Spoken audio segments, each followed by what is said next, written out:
back to Bringing the Talks, episode 66666. We are here. We back for another episode with another creative. In this episode, you guys are going to see somebody that I met at one of the shows that I went out to. It was our last guest, Ashley. He's a cool dude. He's been, back and forth across the border a couple times. Content creator from the city. A genuine guy, always showing loves on all the previous videos, showing comments. So I definitely had to make this happen, and I thank him for coming out. We're gonna talk about, what's it like being over the border, interviewing. We're gonna touch on some of his background in basketball, and get into a little bit of who he is and what he does. You're gonna find all that out on episode 6 of Bringing the Talks.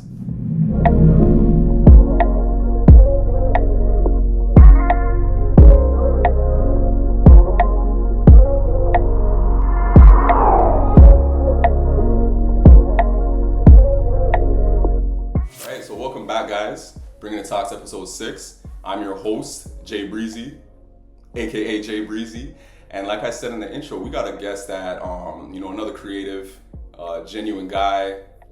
I appreciate you for coming on the show. Yeah, for sure. This is something that we were talking about for a little bit, and it's crazy to see that we made that connection really quick and just got on it like that. Like it was like last week before or something. Facts. Yeah. It was weird though, cause obviously you're really tall. So I was there for Ashley, and I got there kind of early. So I see you come in, I'm like, who's this guy? You kind of had like an aura about you, but I could have just been the height too. I'm not sure. But I'm glad that we connected, and I'm excited to be here. So, yeah. I'm glad to have you on board, and definitely with the aura, everybody's vibrating at a certain frequency.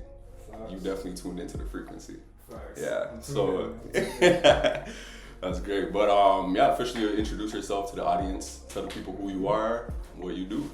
All right. So, like I mentioned before, I'm Steven. I have a podcast called Connecting Creators. I've done TikTok before, a bit of YouTube, but it didn't do as well as I would have hoped back then. Used to play basketball. I love music, so I love interviewing artists, content creators like myself, and athletes and stuff like that. And hopefully we'll get this guy on the show soon, on my show. And that's pretty much what I do. So, perfect. So I'm hearing that you're talking about artists, you're talking about creatives, right. You're talking about, even athletes. Mm-hmm. Give me some of the top athletes, creatives, artists that you see yourself interviewing in the near future or want to interview. Like my dream list, sort of? Yeah. Give me one from each category. Okay. Like a realistic one or just out there? Just out there, bro. Okay. And anything is realistic, bro. No, you're right. I cut that part because okay, artists, I think just it would have to be Drake. Yeah. Because I'm such a big fan of him. But I also think Jack Harlow would be super hilarious. Oh. So that'd be great. Athlete. R.I.P. I would love to interview Kobe. Mm-hmm. But someone that's alive, it would have to be probably Steph Curry. Yeah. Serena Williams would be tough too. Ooh, that's hard. I love interviewing women in different fields. Mm-hmm. I'm not just saying that for PR reasons. I'm actually I'm genuinely. Stood right in the camera, PR. They always have interesting takes and perspectives on it, and mm-hmm. they actually like to answer the questions unlike a lot of guys. Mm-hmm. Fortunately, all the guests have been good. That's for PR reasons. And then what am I missing? Content creators. Mm-hmm. Well, for YouTube, I don't know if you guys know the Sidemen, KSI and stuff like that. Oh yeah. So that would be dope. That'd just be funny. Mm-hmm. A song that I would love to actually dive into and learn what they do is song like Gary Vee or things like that. Oh, Gary Vee. It's more entrepreneurial side, but yeah, you kind of got me started in the whole content creation field. Mm-hmm. So yeah, I got a lot of questions that I had built up since I was 19 for that. So, yeah, that'd be dope. So I hear you touching on your content creating. Right. When did you start that, and how'd that come about? Right. So it's a weird story because I went to college for fitness and stuff, mm-hmm. Personal training and all that. Yeah. And then basically I was trying to create a fitness page I was trying to build. Mm. So I was creating the content for that. I'm You know, I don't even know if I like fitness or basically like I was trying to train basketball players, what I was trying to do. Yeah. And so I'm like, okay, I don't even know if I like doing this, but I like making the content. And so I was like kind of transitioning and stuff like that. And then I made really bad like Instagram videos for a while. But then I went to YouTube and started doing like some public interviews and stuff. Yeah.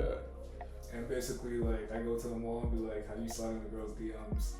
And just Nah, those ones are always so entertaining. Bro. And at the time too, I think I was like 18 or 19. So that's like when I started. So at that time, everybody was doing that, and then now nobody's doing that anymore. Yeah. But you know, it's a lost art, that one. Okay. But then yeah, from there, I went to make basketball mixtapes for a while at Ajax High, and then like just some other people individually. So that kind of taught me how to like actually professionally edit videos and stuff like that. Then from there, and then this girl that I was seeing at the time, like I told her, like get on TikTok because she makes content too, and I seen her blow up off of what I told her to do. So I'm like, yo, of course, I gotta do that. Yeah. And she wasn't the only one. Like I told a few other people, so that kind of gave me like my own proof that I kind of know what I'm talking about. Yeah. So then I went and did it, and then as COVID happened and stuff, and everything shut down, I had to stop my job. So like I was in the house all day. So again, I did the 3-6 videos like the guy mentioned. Jeez. So I had nothing better to do. I was this podcast I came up with because I was like meeting new people on TikTok and stuff. I'm like, bro, these people would be sick to like interview or like hear how they did what they did instead of just like the Bryce Halls or like J. Cole's and stuff like that. Yeah. Like, Yeah. they're not as interesting as people make them out to be, in my opinion. So I was like, I want to hear about this guy that's got like 40K or this girl that's got like 100K and makes music and stuff. Yeah. And luckily I had like friends in Ajax, right? So I was like, yo, come on the podcast. And Jeez. yeah, now we're here. Nice. So that's a long answer. Nah, man. I'm not used to being the one answering the question, so you know? Yeah. Nah, that was good. So I hear you talking about a lot of like when you started up, it was in COVID, so you had a lot of time on your hands. So what was the process like learning how to edit the videos, and like what software did you use and stuff like that? Right. So for TikTok, I did it all on the TikTok app. Jeez.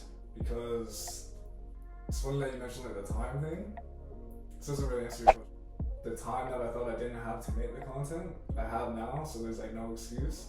So I just like, I kind of had to check myself and be like, all right, now's the time to do it, I guess. And then so then that happened. And as far as the editing side of your question, like I learned Premiere Pro from the Hoop mixtapes. And then when I came back to do the podcast and stuff, I like literally took like 3 months just to like watch all these YouTube videos on it while I was filming, of course. And there was so much stuff I was like doing so inefficiently. I like try to go through and like edit the clips myself, and then my sister showed me like some different things too because she edits a little bit. And then obviously I found other YouTube videos that were much more efficient and helpful. So I'm sure you're learning that. Fam, it's a whole other job within itself to like find the like the right information, because you could find like a whole bunch of videos. It's all on YouTube, but like to find the right ones for what you're doing, to, like you said, make it more efficient, bruh. Even like learning editing, like I'm still trying to add more and get as creative as I can, try new things and stuff like that. But I feel your pain. This is the one episode where we don't feel each other on the highest level. I know artists sometimes are like telling me how hard it is to write songs. I'm just like, I can't relate. But that must be hard though. Like yeah. But so now that we're talking about the same thing, it's like we understand. We get it. We get it. Also too, like with the Hoop mixtape era that I was in, I was learning all the effects first. So the hardest part transitioning into like the podcast and some other things that I'm trying to learn that I haven't like disclosed yet. Is like the storytelling aspect. Keep that on the low. Because obviously like when you're making like wall mixtapes or for like even promos or trailers and stuff, or like a business or catering or whatever the case is, it's just all like kind of fancy edits and how aesthetically pleasing it is. Whereas for like something like this, it's like you gotta tell the story from start to finish. Even like when you format the questions, like you want the guest to like tell it in a way to where like the later questions kind of transition smoothly. Exactly. As best you can. Exactly. You can't tell what they're doing. Yeah. So yeah, that was the biggest thing I probably had to learn editing was. Long-winded answer again. Mm-hmm. I'm sorry, I'm not used No, to this. the camera appreciates this. Okay, Trust me. Right. So I do hear that you mentioned a lot of basketball. I got a basketball background myself. Right. You probably cooked me right now. I'm not gonna Hey, I'm a little rusty. Years out of retirement. Wait, once you see the knee rub. Jeez, but yeah, I know you have basketball is very a part of your life, who you are. How does your basketball mindset like translate into your content creating? Right, that's a great question.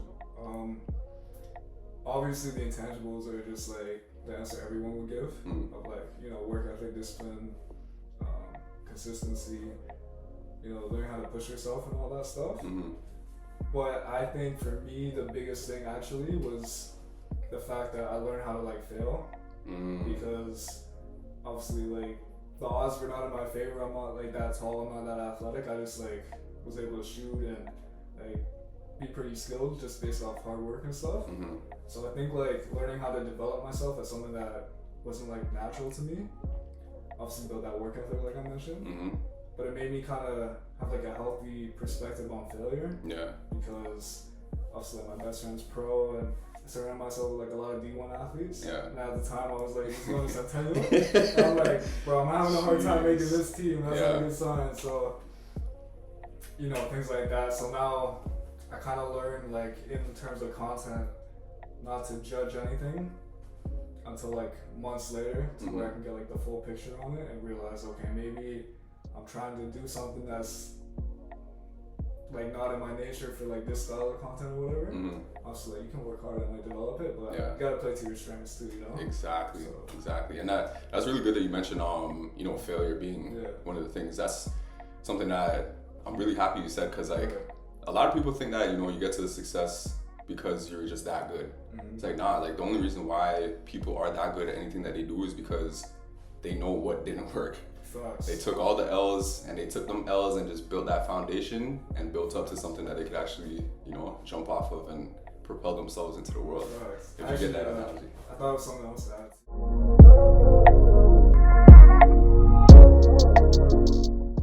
Is like your strategy and like your IQ for it, not like your general IQ, but like your IQ for whatever you're trying to do. Yeah. Because I feel like that's where I lacked a lot of confidence when I was playing. Like I knew how to do the skills. I was gonna have, because I kind of started late. Like I started like when I was like grade 8, grade 9. Same. I didn't want to cut you off, but I remember you were saying, are you speaking on your? Because when we were talking, I remember you said something about like you had performance anxiety. Yeah. So that's where. Okay, so 2 things to that was I can get into one of them later on possibly if we talk about stuff like that, but. In terms of like the IQ and stuff, it was like I didn't really know what to do when I had the ball, so I'm like, all right, let me pass it. So even though I can shoot, it's like everyone's like, bro, shoot the ball. All right, so now I'm just dashing up bad shots or whatever the case is. So like in terms of content creation, what I did is like I mentioned Gary Vee before. I was trying to learn like the principles of it. And now I try to do that with everything. Like I play chess a lot too. The way like I learned it a lot faster than what I was originally doing, because I had like a long ass plateau. It's like I found this guy on YouTube and you would just break down the principles of why certain moves and like certain pieces are better in certain situations. And so I feel like that helped me build confidence, whereas like in basketball I didn't really understand all the little details. So it's kind of like that quote, you have 8 hours to chop down the tree and spend 6 of them sharpening the. Okay. That's exactly why I brought that up in the last episode or 2 episodes ago that I did. Was because like I made that episode in mind for like a young athlete, and I actually used to like coach kids and stuff in basketball. So I used to do that for a little bit too. Yeah, that's actually wild. I might get back into it actually, but that's like a side thing. But so I used to love doing that and like seeing like the kids like develop and improve. And I found that was like the biggest thing is like you have these camps and they're learning how to dribble through their legs and shoot layups, and then you're like, okay, go scrimmage, and then they're just all standing there like, what do I do? Because you don't teach them like this is when you do this is when you do that. This is how you be creative and you flow into things. Yeah. I don't know how much your audience knows about basketball, so it's kind of hard to like explain all these little things. But no, it makes sense. It's kind of like you learn all the moves, but then the real work and like what separates you from others is like how you connect the dots. Exactly. How you say, all right, I got this hezzy with me, but then I also have like a snatch back that I can add into a euro or something. You know what I mean? Right. It is just like how you have to balance like, you know, the health with your body along with your mind. Right. You know, I do see that's something that you're very keen on, mindset, meditation and stuff. I see you got on your board right here. So you're really about that life. So if mental health is the thing that you promote, like how do you incorporate it? Like what does mental health look like for you being a content creator? So mental health is something that I've only really been focused on since the pandemic. That's real. Like I've always been working on my mind before that, but obviously I never. Like in what ways? Meditation. Yeah. When I talked to you about having performance anxiety before. Yeah. I used to have an entire bookshelf of just like sports psychology stuff. Jeez. And like they didn't really help me at the time because I didn't have like the natural understanding of what they were talking about, or like the life experience is what I'm trying to say. But now when I look back on some of the things that I learned, I'm like, okay, that makes a lot more sense now that I'm looking at it from like a mental health perspective. Whereas before I was like, I just want to be better, I just want to be better, I just want to be better. Yeah. In terms of right now as a content creator, the mental health side, I think the biggest thing is comments and views. Comments in terms of like hate. It might not even be like a comment online. It could even just be from like family members or whatever. Poking at like an insecurity or something. Right. I feel and they know what they're doing. And then what's the other thing I said? Views, right?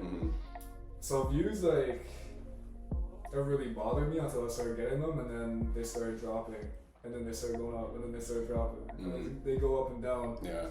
Like when you first start, they're not like unless you're like a super perfectionist, they're not like that big of a deal until you start getting them. Yeah. Because like on TikTok at first, it might have been like a few hundred or whatever, but then it got to a point where it's getting like consistent like 10K, 100Ks. And then I'd have a video where he does like 500 views, and I'm like, oh shit. And then it would bother me for like the week. Yeah. But what I learned this from like wall and like fitness and stuff. Is like not to judge anything till like after like 3 months. So I would like try to go for like walks outside.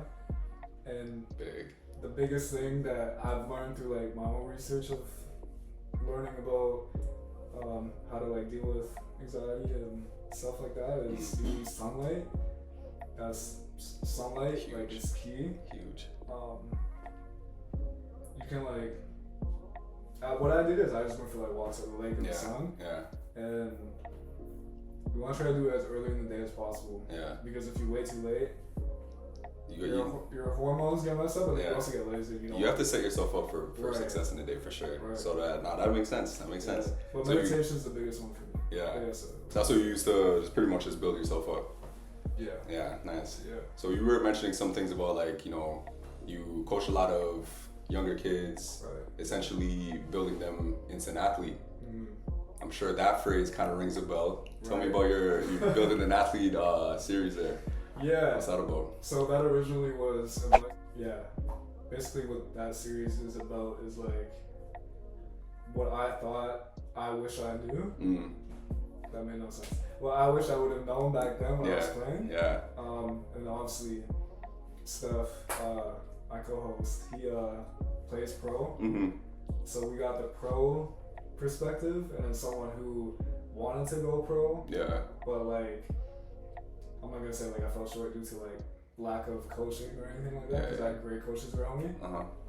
There's a lot of factors, and it was stacked against me, like I mentioned. But I feel like had I known some of those things, it would have improved my chances. Yeah. And then obviously the way like Steph breaks things down is more like at an advanced level. So then what I was trying to do was keep it like as general to where even if you're not an athlete and you're like an entrepreneur or you can still take that. Okay, that's hard. So basically, with like all the episodes I do, I just have like the notes in my phone, and I'll mark them down as I think of them.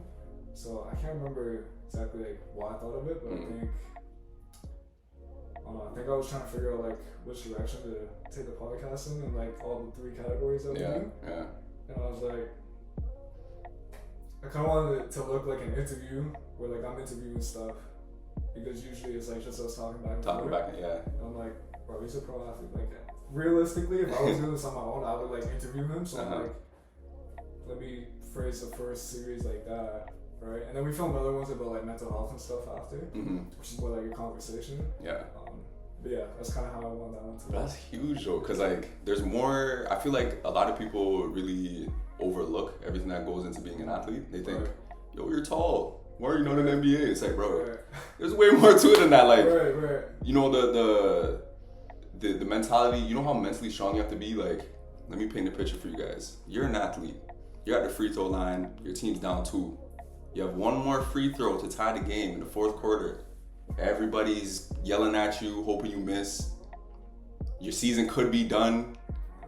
You're playing for a paycheck. Like, there's so many. Come on, man. You gotta be good in all aspects. So I really like. That's great that you're bringing the mental health into athletics. Yeah. So you're recently over at Concept. I didn't even know Concept that is like a lot of influencers, creators come, networking opportunities. I didn't even know that was a thing. Like, tell me about your experience there and where that was. So, my girlfriend's up to date with all this stuff. Basically, it's the company house that organizes it. Okay. Concept, I think, is like just what they use like as their marketing name or something. Okay. For the events that they do here. Yeah. And then they had some guy that was from YouTube that was specifically there to ask questions and to like navigate it towards like analytics and all that and mental health. So that was like a great event. Like that like really kind of sparked me again, because at the time, this was like I think at the start of the year. So obviously usually in the wintertime I take a break for a while, like December, January. Then like February I try to start getting back into it, but it's so hard because I feel like I don't have the momentum behind me. Yeah, I feel you. So then that kind of sparked me being around not just creators that are doing their thing, where I've been doing it for a while, but also new people that are hungry and want to like be where they are. Yeah. And then